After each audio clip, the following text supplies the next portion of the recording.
अगर आपको ये समझ में आ जाए कि मार्केट आपको हमेशा क्यों हराता है, तो आप अपने चांसेस बढ़ा सकते हैं मार्केट को हराने के। स्पोर्ट्स ट्रेडिंग में 2 पार्टीज़ शामिल हैं जो एक दूसरे से डील करती हैं। पहले आते हैं हम, ट्रेडर्स, क्योंकि हम नहीं तो कुछ नहीं।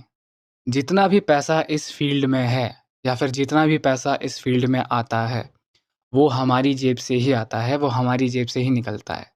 और ये पैसा हम खुद अपनी मर्ज़ी से इस फील्ड में लाते हैं। और इससे भी बड़ी बात ये है कि हमारी संख्या भी बहुत ज़्यादा है। तो हमारी संख्या भी ज़्यादा है, पैसा भी हम ज़्यादा लाते हैं, तो ज़ाहिर-सी बात है कि ये फ़ील्ड उतनी ही बड़ी होती जाती है जितने ज़्यादा ट्रेडर्स इस फ़ील्ड में आते हैं। इसका मतलब हम ही हैं जो इस इंडस्ट्री को बड़े से बड़ा बनाने में तुले हुए हैं। फिर आता है हमारा ओपोनेंट, मार्केट।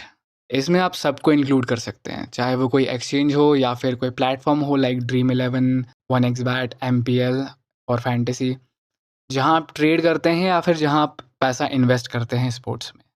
इसमें सारे ऐप्स, सारे प्लेटफ़ॉर्म्स इंक्लूड होते हैं। उसे हम कहते हैं market. In my language its market versus traders. लेकिन आपको पता ही होगा कि इस जंग में जीत हमेशा मार्केट की ही होती है एंड उसके कुछ रीज़न्स हैं। कुछ ऐसे रीज़न्स हैं जिनके बारे में ट्रेडर्स नहीं जानते और बहुत से ट्रेडर्स को पता है। और इन रीज़न्स के बारे में जानना बहुत ज़रूरी है हमारे लिए, क्योंकि हम भी इसी इंडस्ट्री का पार्ट हैं और सबसे बड़ी प्रॉब्लम यही है कि सबसे ज़्यादा पैसा हमारी जेब से जाता है। तो यहाँ पर अगर हम जान जाएं कि आखिर मार्केट ऐसा क्या करता है जिससे उनकी जीत पक्की हो जाती है, तो हम भी अपनी जीत पक्की कर सकते हैं। शुरू करता हूँ सबसे पहले और सबसे इम्पॉर्टेंट पॉइंट से, जो है कि market always has an upper hand in this field, क्योंकि वो ही आपके लिए ऑड्स को डिसाइड करते हैं। वो ही हैं जो आपके लिए भाव डिसाइड करते हैं, नंबर्स डिसाइड करते हैं और ये डिसाइड करते हैं कि कब, किस पॉइंट पर, किस मैच का कितना भाव होगा, कितना ऑड होगा। एंड अगर आप सोच रहे हैं कि ये ऑड्स डिसाइड करने के लिए मार्केट अपना दिमाग लगाता है, तो शायद आप गलत हैं। मार्केट के पास अपनी खुद की एक पूरी टीम होती है जो स्पोर्ट्स एनालिस्ट्स की होती है, जो कि बहुत ही एक्यूरेटली कैलकुलेट और प्रेडिक्ट कर सकते हैं कि कौन सी टीम जीतेगी या कितना स्कोर बनेगा। उनके पास एक पूरी टीम होती है जिसका इस्तेमाल करके वो लोग हम में से मिलियंस और बिलियंस लोगों को हरा सकते हैं।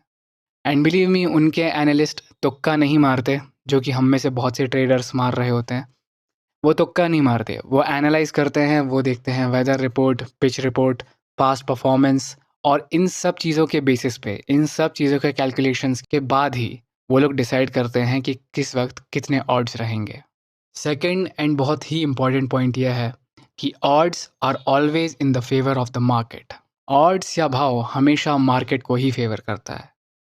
मैं आपको इसका एक बहुत ही अच्छा एग्जाम्पल देता हूँ।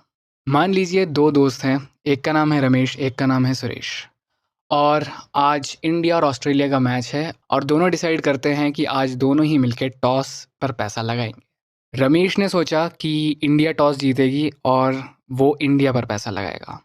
सुरेश ने सोचा कि ऑस्ट्रेलिया टॉस जीतेगी और वो ऑस्ट्रेलिया पर पैसा लगाएगा। अब यहाँ देखिए कि मार्केट क्या करता है इन दोनों की इन्वेस्टमेंट से पैसा कमाने के लिए।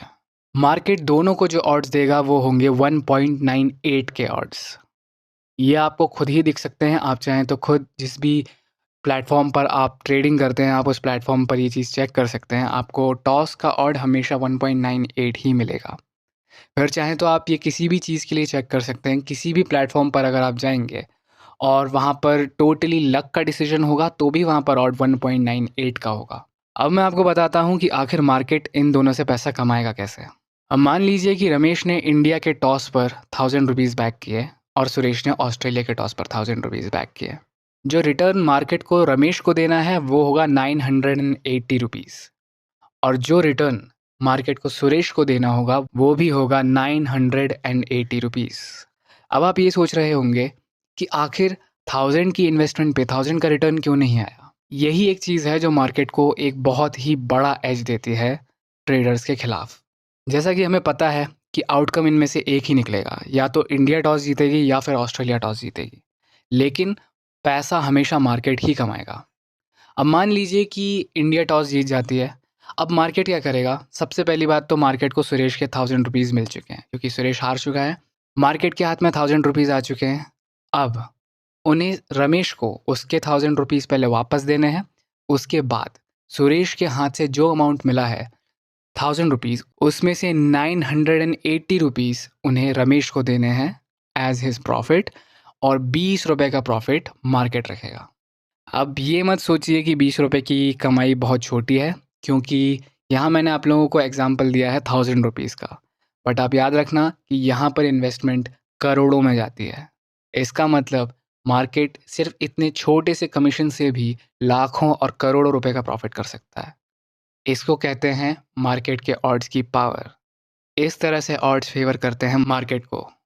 नेक्स्ट पॉइंट पर आता हूँ, जो कि बहुत कॉमन है, सबने देखा होगा, वो है session always favours the market. हम में से बहुत से लोग ऐसे हैं जिन्हें क्रिकेट में सेशन पर इन्वेस्ट करना बहुत पसंद है, क्योंकि हमें लगता है कि ये गेट रिच क्विक स्कीम जैसा है। आप सेशन यस या नॉट करते हैं और आपको पूरा मैच बैठना भी नहीं पड़ता है, आप स्कोर से ही पैसा कमा के जा सकते हैं। लेकिन सेशन बहुत हद तक मार्केट को ही फेवर करता है, और वो कैसे करता है वो मैं आपको बताता हूँ। अब मान लीजिए कि इंडिया ने टॉस जीता और अब इंडिया पहले बैटिंग कर रही है। मार्केट आपको 20 ओवर के रन का एक सेशन देता है, और वो सेशन होता है 170 नॉट एंड 172 यस। अब वापस से ज़रा एग्जांपल ले लेते हैं रमेश और सुरेश का।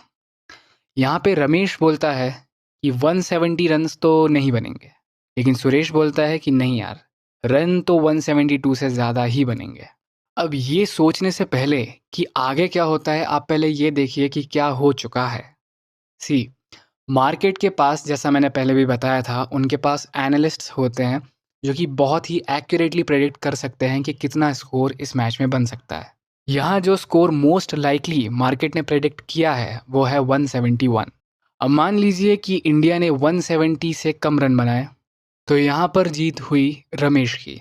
यहाँ पर सुरेश का पैसा मार्केट ने रख लिया, लेकिन रमेश को उसके अमाउंट का डबल वापस किया। या फिर मान लीजिए कि स्कोर 172 या उससे ज़्यादा बना है, तो मार्केट को सुरेश को उसके पैसे का डबल देना पड़ा और रमेश का पैसा मार्केट ने रख लिया। अब ये तो वो दो केसेस हैं जिनकी प्रोबेबिलिटी मार्केट के हिसाब से बहुत कम है। मार्केट ने पहले ही प्रेडिक्ट कर लिया है कि अगर स्कोर बनेगा तो 171 ही बनेगा, जिसके चांसेस सबसे ज़्यादा रहेंगे। अब आप खुद सोचिए कि क्या होगा जब 171 का स्कोर बनेगा। यहाँ पर अगर रमेश ने कहा था कि 170 रन नहीं बनेंगे, तो जाहिर सी बात है कि रमेश हार चुका है, क्योंकि 171 रन बन चुके हैं। और सुरेश ने कहा था कि 172 बनेंगे या 172 से ज़्यादा रन बनेंगे, तो यहाँ पे सुरेश भी हार चुका है। यहाँ पर मार्केट ने रमेश का पैसा भी रखा है और सुरेश का पैसा भी रखा है, और मार्केट को किसी को भी कुछ भी पे नहीं करना है। ये एक बहुत ही इम्पॉर्टेंट चीज़ है जो आप लोगों को समझनी पड़ेगी। मार्केट कैलकुलेशंस में आपसे बहुत ज़्यादा आगे है, क्योंकि हम अपना दिमाग लगाने की कोशिश कर रहे हैं, जहाँ पे मार्केट वर्ल्ड के बेस्ट क्रिकेट एनालिस्ट से उनका दिमाग लगवा रहा है, और तब जाकर के वो ऐसी कैलकुलेशंस पर आते हैं। लेकिन अब मैं आपको बताता हूँ most important reason why the market always wins and why the market will always win in the future. उससे पहले गाइस प्लीज़ चैनल को सब्सक्राइब कर लो, क्योंकि आगे आने वाले वीडियोस से नेक्स्ट लेवल नॉलेज मिलेगी आपको, और मैं इस तरह से आपको बहुत तरह की स्ट्रैटेजीज़ भी सिखाता रहता हूँ। तो आप आगे आने वाले वीडियोस को मिस ना करें, इसलिए सब्सक्राइब कर लीजिए एंड बेल आइकन को भी ऑन कर लीजिए। जो सबसे इम्पॉर्टेंट रीज़न है मार्केट के जीतने का, वो ये है कि traders always have to make all the decisions. इस इंडस्ट्री में, इस फील्ड में जितने भी सौदे होते हैं वो सारे ट्रेडर्स ही करते हैं। ये सुनने में एक एडवांटेज जैसा लग रहा है, but believe me it is not an advantage. ये चीज़ टोटली हमारे खिलाफ ही जाती है, और वो क्यों जाती है वो मैं अभी आपको एक्सप्लेन करने वाला हूँ। सी, मार्केट हमें ऑड्स सेट करके देता है, लेकिन डिसीजन लेने की जिम्मेदारी हमेशा हमारी होती है, और उसका कुछ रीज़न भी है जो कि आप समझेंगे। और ये एक लौता रीज़न है क्यों मार्केट हमें हराने की ताकत भी रखता है।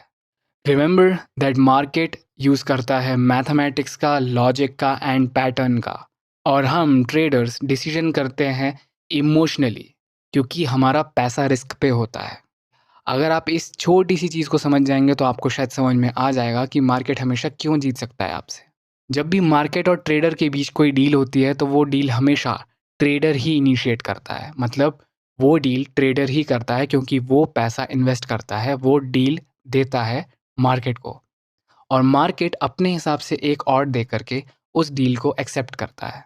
ठीक है, ये इंडस्ट्री इसी तरह से काम करती है, लेकिन आगे जो होता है वो आपको समझने की ज़रूरत है, क्योंकि इसमें बहुत सी चीज़ें हैं जो काम करती हैं, जो हमें सिर्फ इस तरह से लॉजिकली बोलने में समझ में नहीं आती। उससे पहले आप ये सोचेंगे कि पैसे का रिस्क तो मार्केट का भी है, लेकिन मैंने आपको ऑलरेडी बता दिया है कि ऑड्स को पहले ही अपने फेवर में सेट कर चुके हैं वो लोग। ओके, उन्हें अच्छे से पता है कि ये ऑड्स उन्हीं को फेवर करेंगे लॉन्ग टर्म में या फिर शॉर्ट टर्म में, तो उन्हें तो किसी भी बात की चिंता नहीं है। And they also have a lot of money, so उनके पास एक बहुत बड़ा बैकअप है अगर चीज़ें उनके खिलाफ चली जाएं तो भी। अब जब डिसीजंस खुद हमारे हाथ में ही है, तो भी ये चीज़ हमारे लिए ख़तरनाक क्यों है, तब भी लॉस हमारा ही क्यों होगा? उसका रीज़न ये है कि हम ह्यूमंस अपने 95% डिसीजंस इमोशनली लेते हैं। इसका मतलब है कि अगर आपके पास एक पर्टिकुलर स्ट्रैटेजी नहीं है, अगर आपको नहीं पता कि कब आपको एंट्री करनी है, कब आपको लॉस कट करना है, कब आपको बुक सेट करना है, तो आपके 100% डिसीजंस इमोशनल ही होंगे। आप बस खुशी, दुख, गुस्से, इन्हीं इमोशंस के साथ डिसीजंस ले रहे होंगे, जो हमेशा मार्केट को फेवर करेगा, क्योंकि मार्केट हंस रहा है आपको देख के और आपकी यहाँ पे हालत ख़राब हो रही है। आप या तो अपना पैसा बचाने की कोशिश करेंगे, या तो आप अपने मन में कोई होप लेके बैठेंगे कि शायद चीज़ें आपके फेवर में चली जाएं। अगर हम अपने इमोशंस के बारे में अवेयर हो जाएं, तो हमारी डिसीजन मेकिंग सुधर सकती है, जिससे हम मार्केट को हरा के यहाँ से पैसा कमा सकते हैं। And believe me guys, this is very important, क्योंकि आपकी साइकोलॉजी ही आपको रोकती है यहाँ पे बहुत सारा पैसा कमाने के लिए। अभी आपकी स्क्रीन पर एक वीडियो आ रहा है जिसमें मैंने सेम टॉपिक के बारे में आपको बताया है। आप वो वीडियो अभी देख सकते हैं। ठीक इस वीडियो के बाद मैं आपसे मिलता हूँ अगले वीडियो में। तब तक के लिए एन्जॉय योर लाइफ।